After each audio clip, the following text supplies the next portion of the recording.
Oops. Welcome back, folks. I thought I had made enough room, but I had not. I do so much teaching and all on here. I ran out of room on my computer, so I do apologize for that. So this, as you can see here, is going to be part 2 of our first video here about tobacco. And we just asked the question there. The percentage of smokers does not vary from one ethnic group to another. And as we said there, this is just a fun question. Doesn't really matter, who you are, what gender you are, what nationality you are. Smoking is not something that should be done. But that is false, though. Very much false. Surveys show that different ethnic groups have different smoking habits. Native Americans and Alaska Natives have the highest percentage of smokers in the U.S., and statistically, Asian Americans smoke less than the national average, and Caucasian Americans tend to smoke a little more than African Americans or Latinos.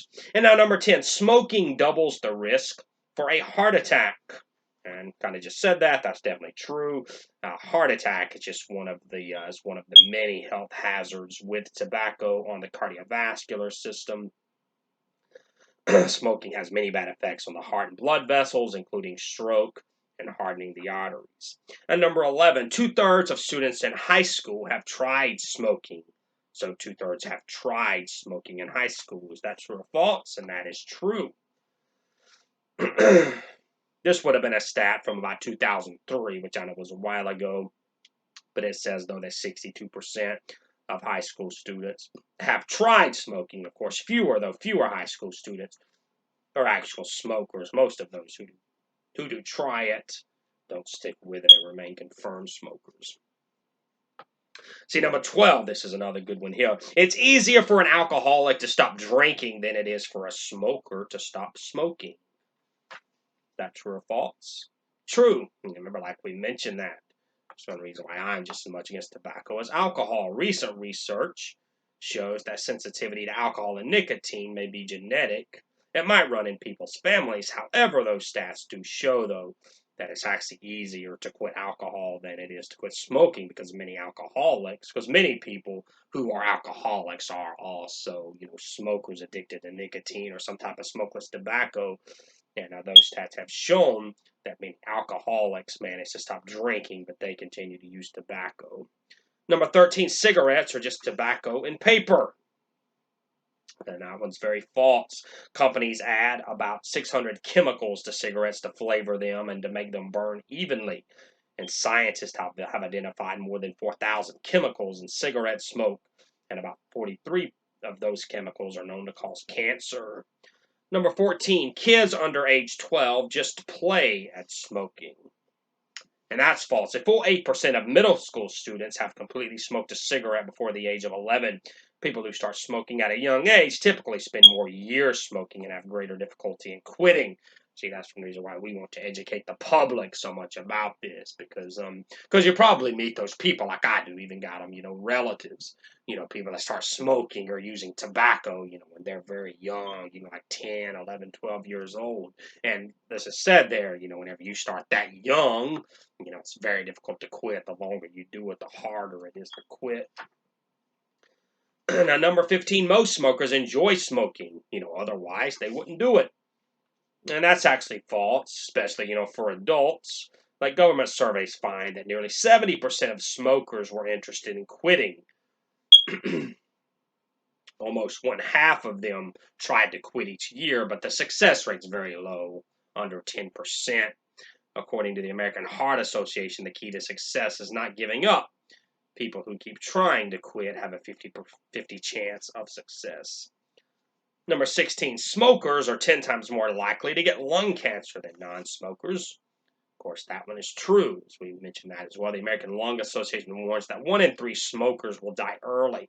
Smokers face much higher rates for disorders of the lungs, heart, and the blood vessels. They also suffer a higher rate for cancers in other parts of the body, such as the stomach, bladder, kidneys, and even certain types of leukemia. Number 17, when people go smoking, they gain weight. And that is false.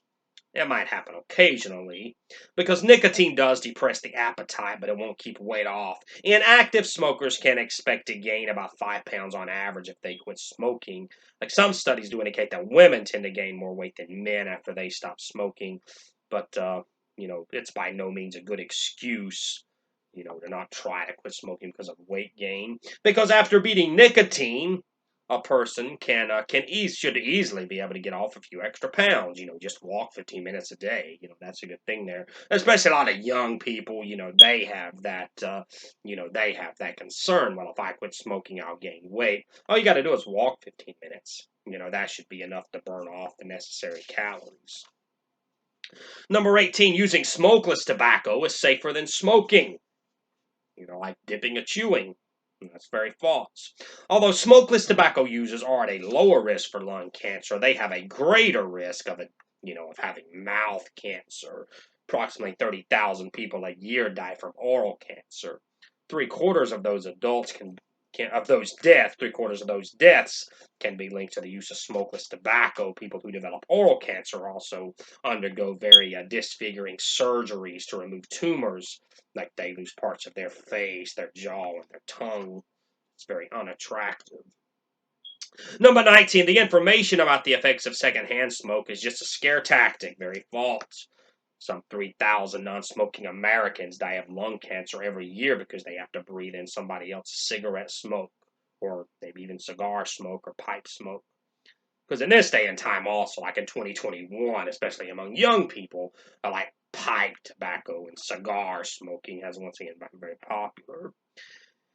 And a test of blood, urine, and hair of non-smokers who spend time in environments with cigarette smoke reveal breakdown products of nicotine in the system of non-smokers.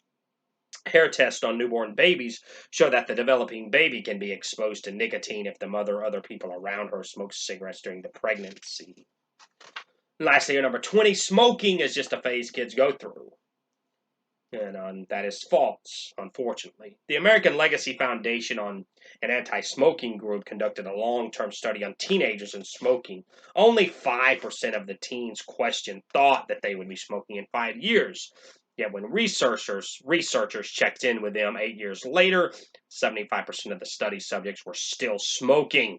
And other research finds 90% of lifetime smokers begin before their 18th birthdays. Let's see, like we mentioned there, see about 19% of the people, like who smoke are people who begin as minors. And these long-time smokers, as we said, have a much more difficult time trying to quit.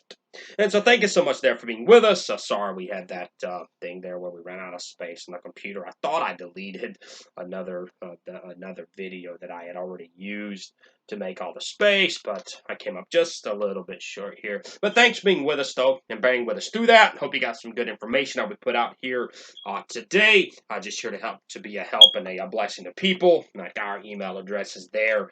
I can't help you in any way. At the present time of this, I don't have all the curriculum ready to begin helping people to quit smoking, but we have some of it though, and we can certainly get people started. And like I said, if you want the free booklet that we have there, just give us a shout there in the email. If you want that hard copy, you can email us your mailing address. We'll send it to you. Or if you want that in ebook format, we'll get that to you for free in an ebook format. So thank you so much there for being with us. And so hopefully we were a help there to you in some way. Let other people know about us, not because of our name, but just because we want to help people. We don't charge anything. If you want to go through our program as it stands right now, we don't charge anything, to go through our program. This is a ministry. It is all free. We don't charge people anything at all except for maybe the cost of maybe the cost of a book or two to help people, but that would be at a minimal cost. And that's only a maybe there. And so reach out to us there if we can help you in any way, man. And thank you so much for being with us. I will see you next time. Till the day breaks and the shadows flee away. I am Brother Cooper, and I love you, and I appreciate you.